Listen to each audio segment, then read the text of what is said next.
Welcome friends. অনিয়মিত composite grant সমস্যায় বহু স্কুল। বছরের অর্ধেক কেটে গেল, এখনও বহু স্কুল কম্পোজিট গ্র্যান্ট পায়নি বলে অভিযোগ প্রধান শিক্ষকদের একাংশের। তাদের বক্তব্য, কাজকর্ম চালাতে বহু স্কুল কম্পোজিট গ্র্যান্টের উপর নির্ভরশীল।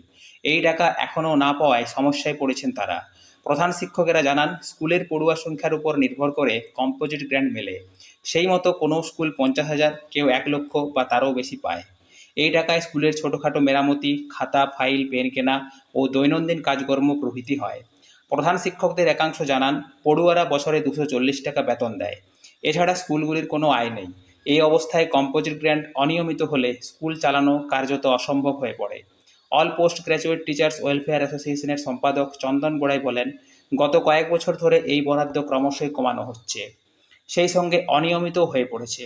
আমরা শিক্ষা দপ্তরকে কম্পোজিট গ্র্যান্ট দ্রুত মিটিয়ে দেওয়ার জন্য চিঠি দিয়েছি।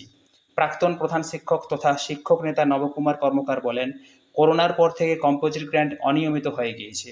স্কুল মেরামতির জন্য আলাদা করে তহবিল বহু স্কুলেই পায় না। তাদের কম্পোজিট গ্র্যান্ট ভরসা, সেটাও তারা নিয়মিত পাচ্ছে না। যদিও শিক্ষা দপ্তরের এক কর্তার কথায়, কম্পোজিট গ্র্যান্ট, ইউনিফর্ম গ্র্যান্ট এবং স্কুল মেরামতির গ্র্যান্ট রাজ্য ও কেন্দ্র যৌথভাবে দেয়। কেন্দ্রের তরফের অংশ মিলছে না। কেন্দ্রকে তাদের অংশ দেওয়ার কথা বারবার বলা হয়েছে। ফ্রেন্ডস, আনন্দবাজার পত্রিকায় প্রকাশিত এই সংবাদটি আমি আপনাদের সাথে শেয়ার করলাম। ধন্যবাদ।